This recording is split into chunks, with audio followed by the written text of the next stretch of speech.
with the board to go over the nominees for Distinguished Citizen of the Year. It wasn't as clear cut. None of these really are. This one was a little bit more difficult. So we kind of went out of context this year. We've actually chosen 2 individuals for this. What I'd like to do is, let me tell you a little bit about both of them. Please do not hold back your applause in between them. And then we'll have them both come up here in a little bit after I'm finished. The next honoree is someone who has had a long career of service in this community. He's a retired vice president of U.S. Bank whose career spanned more than 40 years. Larry LaDuke has served our community well in many ways, and we are proud to honor him this evening. The list of service to his community is a long one. It should have been bullet pointed, and this is not even everything. He served on the Eldon City Council, School Board, Library Board, Gateway Industries, Eldon Country Club, Miller County Nursing Home Board, and Eldon Chamber of Commerce, even stepping in to help run the chamber office for 2 years when it was without a staff person. Always looking for ways to better serve, Larry was instrumental in building the chamber's first website and began the first Friday Coffee, tradition to bring members together for networking and idea exchange. Larry is an active Lions Club member who works continuously on behalf of the club to serve others and help improve our community. He serves on the Methodist Church Council and plays in bell choir. LaDuke and his wife of 50 years, Patty, have 2 daughters, Stephanie Kloss of Chesterfield and Laura Deerking, elementary counselor in Eldon here. Larry has been an instrumental part of Eldon's success, and we are fortunate to have his strong leadership and support.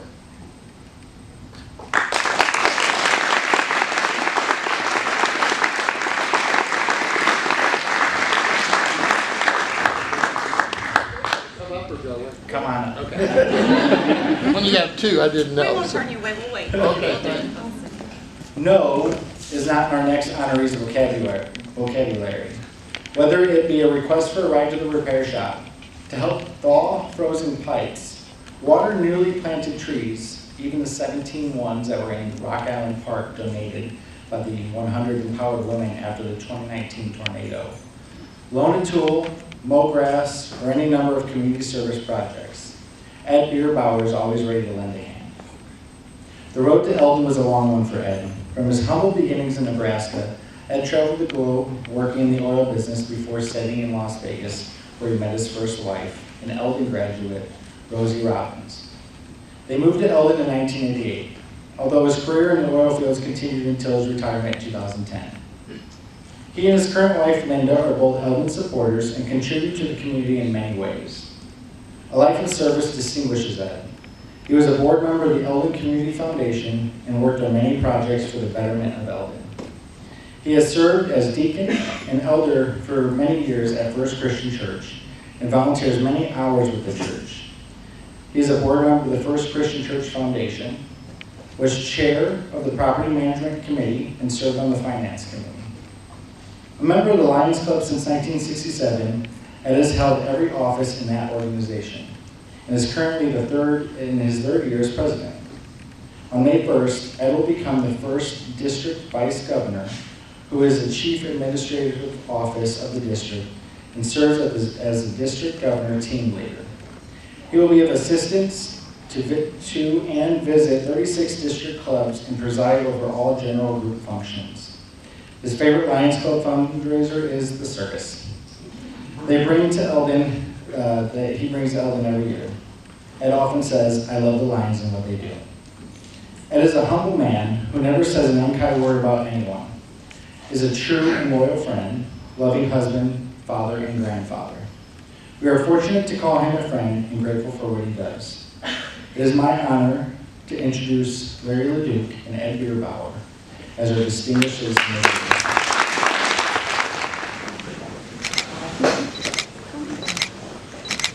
I came to Eldon on August the 20th of 1973, so that year will be my 50th year here. This has been a great community to raise my family. My wife has been an educator, and I want to thank her for being an educator, because man, without a good school system, we're really in trouble. But I've always had the philosophy of a strong community has to have really 3 points.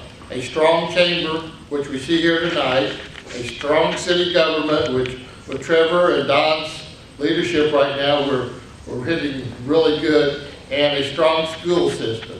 And the one thing that I'm the most proud of in Eldon, I was serving on the board, and the toughest job to serve on the board is to hire a superintendent.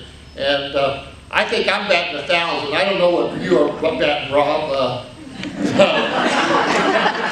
Yeah, it was a little different, but I'm a numbers person, so I like to kind of look at everything as numbers. When I was on the board, we were 424th out of 525 schools in the state of Missouri. I mean, that's at the bottom rung.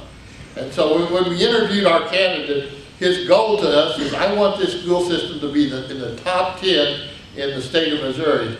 And we all kind of looked around and said, boy, that's an ambitious goal. But guys, he's almost there, and I think he really is. This year I see we're 90th out of 526. I mean, that's a great accomplishment. Let me tell you, without a doubt, we need to really get and I don't think just academic scores are what makes a school. I think it's the continuity of the staff. When first year I was on the school board, we had lost 15 teachers out of South Elementary that were either going to other schools for higher pay or just weren't satisfied. So the school system is really strong.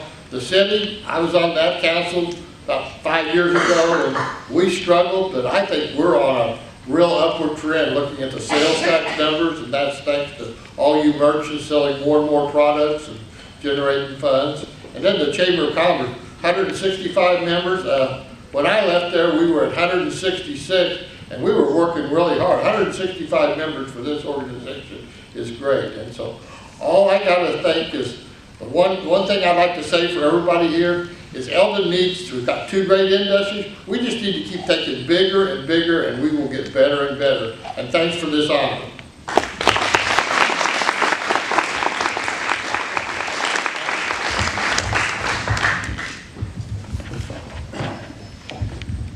Wow, I don't really know what to say.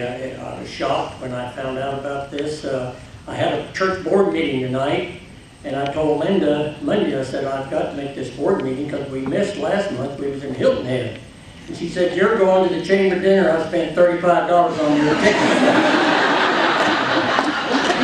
Anyway, you know, I look out here on this crowd of people, and there's several I see right now that probably deserve this more than I do. So I'm very humbled.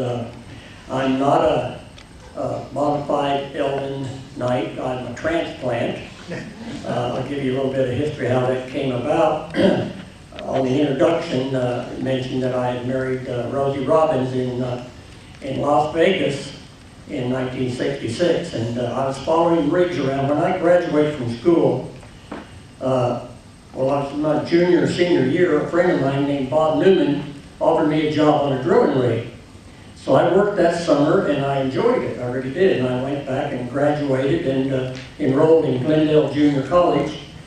And I was out there working 2 part-time jobs and trying to keep up my curricular. And needless to say, my academic level wasn't where it needed to be. So I dropped out after the first semester thinking I'm going to work back in the oil field for a year or so and then go back to school. Well, that never happened.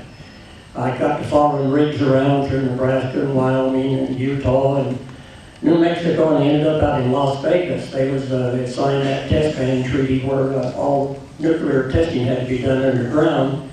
So I went to work at the Nevada test site, and while working out there, I met Rosie, and we got married and had 2 children. And we would come back here every year to Eldon and visit her folks and her sisters. And so I got pretty well acquainted with the community during those visits. And they changed my work schedule there at the test site, and I got a call from Bob Newman, the guy that had given me my first job in the oil field, and he was in Alaska, and so he wanted me to come up to Alaska and go to work on the rigs up there. I did, and I moved my wife and 2 kids back here to Eldon rather than leave them in Vegas for 6 weeks at a time. and worked up there for Parker Drilling Company for 17 years. And we moved to Oregon for 10 of those years because they had changed the work rotation to 2 weeks on and 2 weeks off, and traveling back and forth every 2 weeks from Eldon to North Slope of Alaska was a little tough, so it was better to commute out of Portland.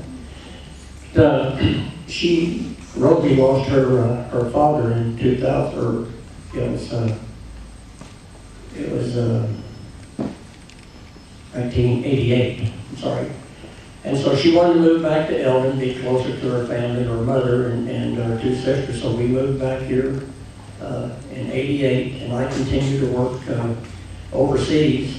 I lost Rosie in 2001, so I continued working until I retired in 2011.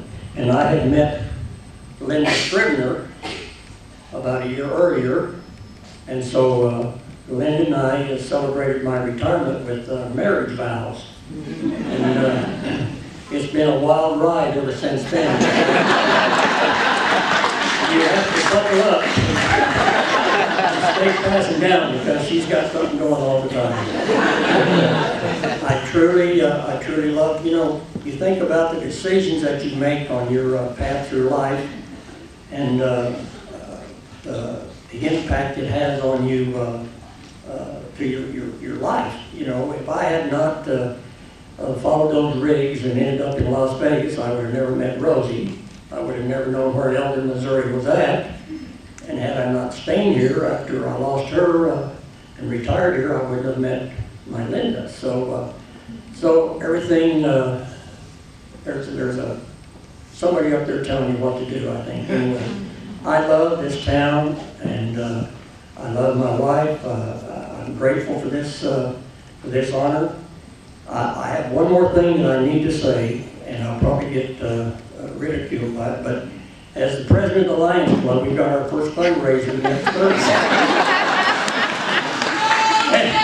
and if I failed to make a point for that event, a tail twister would find me very seriously next Tuesday. So we have a pulled pork dinner that's going to be in honor of Jim Taylor, who was a lifelong Lion member and great supporter of his community. It's going to be at the First Christian Church next Thursday from 11 o'clock to 1:30. All the proceeds from this are going to go to help the city on the Rock Island Trail Eldon corridor. So if you're a Lion supporter or a trail supporter, we invite you out to help us next Thursday. Once again, I'm humbled. Thank you so very much.